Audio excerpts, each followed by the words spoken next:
ఇక ఈరోజు నాగర్ కర్నూలు జిల్లా ప్రధాన వార్తలు చూసినట్టయితే సలేశ్వరం జాతర రెండవ రోజు కొనసాగుతూ ఉంది. దక్షిణ తెలంగాణ అమర్నాథ్ యాత్రగా పేరుగాంచినటువంటి ఈ సలేశ్వరం యాత్రకు తెలంగాణ రాష్ట్రం నుంచే కాకుండా పక్క రాష్ట్రాల నుంచి సైతం భారీ సంఖ్యలో వస్తూ ఉన్నారు. దీనికి సంబంధించి ఇప్పటికే వరుస సెలవులు ఉండడంతో భక్తుల సంఖ్య భారీగా పెరిగిందని చెప్పవచ్చు.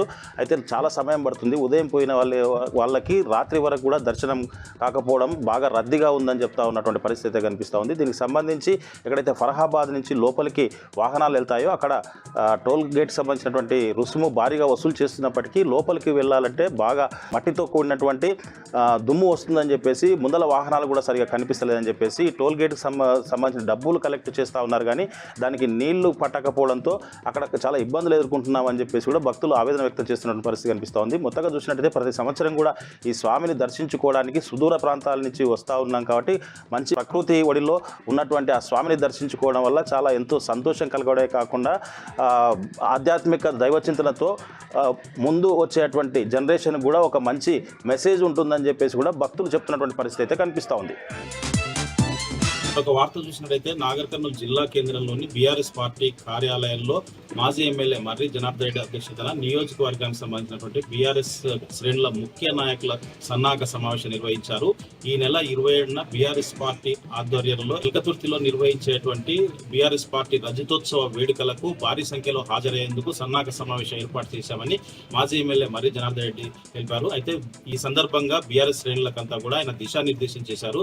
అసలు అక్కడికి వరంగల్కు ఎట్లా వెళ్ళాలి, ఎంతమంది వెళ్ళాలి, తర్వాత ఎన్ని వాహనాలు ఏర్పాటు చేస్తున్నాం, దానికి సంబంధించి పూర్తి దిశానిర్దేశం చేయడంతో పాటు ప్రతి ఒక్కరు కూడా ఈ ప్రజలంతా కూడా 15 నెలల కాంగ్రెస్ పాలన విరక్తి చెందని మళ్ళీ బీఆర్ఎస్ పాలన కావాలని కోరుకుంటున్నారని చెప్పేసి దానికోసం భారీగా విజయవంతంగా రజతోత్సవ వేడుకలు నిర్వహిస్తున్నామని అందుకోసం ప్రతి ఒక్కరు కూడా తరలి రావాలని ఆయన పిలుపునిచ్చినటువంటి పరిస్థితి కనిపించింది.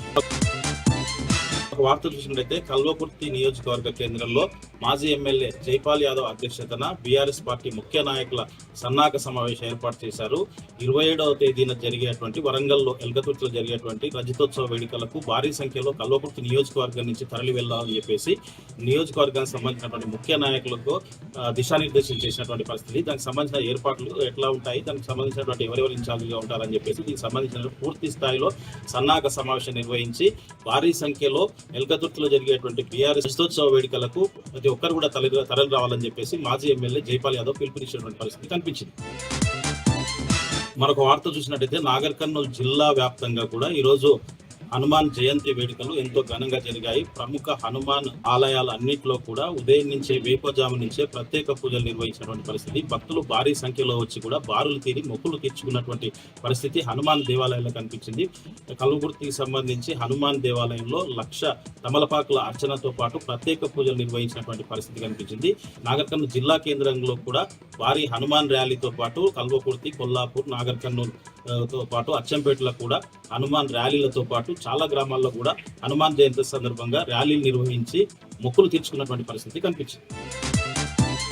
మరొక వార్త చూసినట్టయితే ఎస్ఎల్బిసి టన్నెల్లో ప్రమాదం జరిగి నేటికి 50 రోజులు పూర్తవుతున్నప్పటికీ ఇంకా అందులోనే 6 మంది చిక్కుకుని ఉన్నారు. కేవలం 50 రోజుల్లో 2 మృతదేహాలు మాత్రమే బయటకు తీయగలిగారు. అయితే డేంజర్ జోన్ వరకు కూడా ఒక 4-5 రోజుల్లో ఉన్నటువంటి శిథిలాలు ఏవైతే ఉన్నాయో అవన్నీ తొలగించిన తర్వాత డేంజర్ జోన్లోకి వెళ్లే పరిస్థితి ఉండదు. అక్కడ కంచెగూర ఏర్పాటు చేశారు. మరి ఈ 4-5 రోజుల్లో ప్రభుత్వం ఎలాంటి నిర్ణయం తీసుకుంటుందని ప్రజలంతా కూడా వెయిట్ చేస్తూ చూస్తున్నటువంటి పరిస్థితి కనిపిస్తూ ఉంది. ముఖ్యంగా ప్రభుత్వం నిర్లక్ష్యం అయితే దీంట్లో స్పష్టంగా ఉందని చెప్పేసి కూడా పలువురు ఆరోపణ చేస్తున్నటువంటి పరిస్థితి కనిపిస్తోంది. 50 రోజులు అయినప్పటికీ కూడా అందులో చిక్కుకున్న వారిని బయటికి తేకపోవడం ముమ్మాటికి ప్రభుత్వ నిర్లక్ష్యమే అని చెప్పేసి కూడా పలువురు ఆరోపిస్తున్నటువంటి పరిస్థితి అయితే కనిపిస్తోంది.